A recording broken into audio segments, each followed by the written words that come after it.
ఏంటో కుర్రాళ్ళు ఇవాళ గోంగూర చికెన్ చేసేస్తున్నామండి, ఒకసారి చూసేయండి.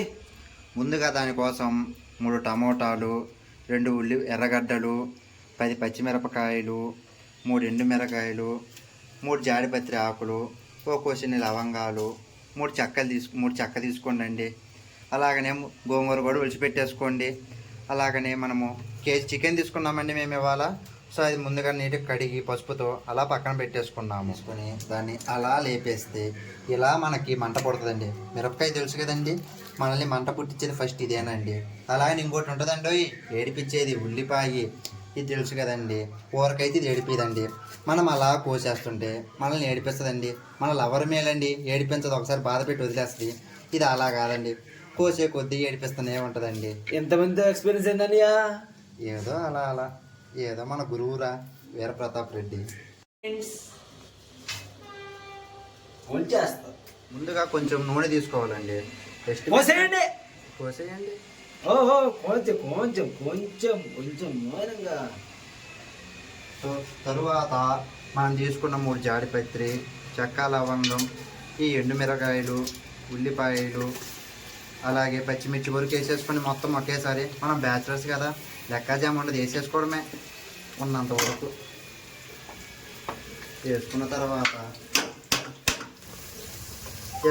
ఒకసారి తిప్పేసుకోండి. ఇలా పాడు జీవితం యవ్వనం 3 నాల ముచ్చటేలే, ఈ బ్రతుకంతా 3 నాల ముచ్చటేలే. నెక్స్ట్ చూసి నేర్చుకో. ఆ ఉల్లిపాయలు అలా మగ్గిన తర్వాత ఇలా టమోటా వేసేయి, ఓకేనా? టమోటా వేసాక కాసింత పసుపు కూడా వేసుకోవాలా. ఓకే అన్నయ్య, వేసేసి అన్నయ్య డబ్బా వేసేయచ్చు. డబ్బా వేసేస్తారు మీరు పిల్లలు, అందుకే నేర్చుకోండి చూసి. ఇలా కొంచెమే వేయాలి పసుపు అనేది. ఉప్పు అంతే వేసే తగినంత డబ్బా వేసేవరే, తగిలేదు కొంచెం వేయి. ఒక 2 స్పూన్లు. జోకులు వద్దు అన్నయ్య దగ్గర, వేసేయి. వేసాక ఇలా తిప్పేసేయి, మళ్ళా మాడిపోతుంది, ఓకేనా? ఓకే, కొంచెం నేను కూడా చేస్తానండి. వద్దురా, మీరంతా పిల్లలు రా. ఇక్కడ తర్వాత అల్లం పేస్టే కోడే తిప్పే. అని ఈ మధ్యలో కోడి ఎక్కడి నుంచి వచ్చింది అంటే ఇప్పుడు మనం చికెన్ చేస్తుంది, సో అందుకని కోడి వచ్చేస్తుంది ఆటోమేటిక్. కోడే అన్నావు కదా, మనకు కోడే తెచ్చామని. తమిళ్లో కోడే అంటే ఏమనరా? తెలియదు అంటే మనము స్వచ్ఛ ఆంధ్ర పౌరులు కదండి. నెక్స్ట్ గోంగూర వేసే ముందు మనము బ్యాచులర్స్ కదా, పైగా కర్నూలు, రాయలసీమ లాంటి వాళ్ళని, వేసుకో 1 స్పూన్ కారం. 1 కాదు కానీ 2 వేసుకో.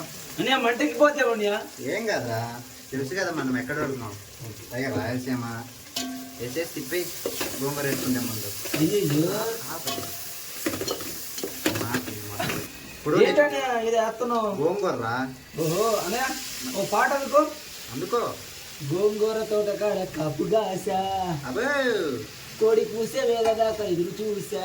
సరే గాని అన్నయ్య, గోంగూర వేసాక మొత్తం ఒకసారి తిప్పేసుకో నీట్గా, ఓకేనా? ఓకే, మొత్తం కలిసినందుకు తిప్పేసుకో. గోంగూర మగ్గిన తర్వాత మనం ముందుగా కడిగి పెట్టుకున్న చికెన్ మొత్తం వేసేసుకోవాలండి. వేసుకున్న తర్వాత ఒకసారి మొత్తం ఇలా కలిపేసుకోండి.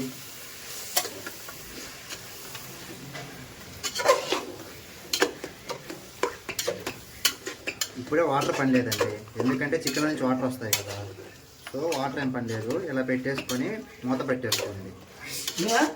చికెన్ నుంచి వాటర్ అంటే మళ్ళీ అడుగుంటుంది కాబట్టి ఇలా తిప్పేసుకొని అలా ఒక పీస్ తీసుకొని, ఇది తినాల్సిన పని లేదండి, ఉడికిందో లేదో చూడడానికి. ఇలా ఒక తీసేసుకొని ఇలా వస్తుంది, ఇలా తునిగిందంటే ఉడికిందని అర్థమండి. ఇలా చూడండి. సో ఇంకంతే. ఆ తర్వాత కొంచెం గరం మసాలా, అలాగే చికెన్ మసాలా వేసుకోండి. ఆ 2 వేసుకొని తిప్పేసుకోండి. అంతే, మన చికెన్ ముగింపుకి వచ్చేసిందండి. ఇప్పుడు మన హోమ్ మేడ్ మసాలా వేసేసుకోవాలి. మా అన్నయ్య లేడండి, అందుకే ఇప్పుడు నేను స్టార్ట్ చేశాను. చివరిగా ముగింపు నేను ముగిస్తున్నాను. వచ్చేసావా? కొత్తిమీర అండి, గార్నిష్ కోసం. అయిపోయిందండి చికెను. అన్నయ్య కొంచెం పెట్టాయి, ఉప్పు చూస్తాను. ఏంది వేసేది అన్నయ్య అలా చూడలేవు, కొంచెమే కదన్నయ్య. సరే పొట్టు, నీ బాధ ఏంది ఎప్పుడు చికెన్ అంటే అల్లాడుతుంది ఏందో. బాబాయ్ అబ్బా అదిరిపోయిందండి. సరే కానీ బాలా అన్నయ్య మనము రివ్యూ తీసుకుందాం మన రూమ్మేట్స్ దగ్గర. ఓకే అన్నయ్య. ముందు థ్యాంక్ యూ. మనం తినేద్దాం. హలో హలో హలో హలో బాబు బాబు, ఓ బాబు నానా అన్నా పండం బుజ్జి. కన్నా. అబ్బా టేస్ట్ ఎలా ఉంది? వావ్ సూపరా.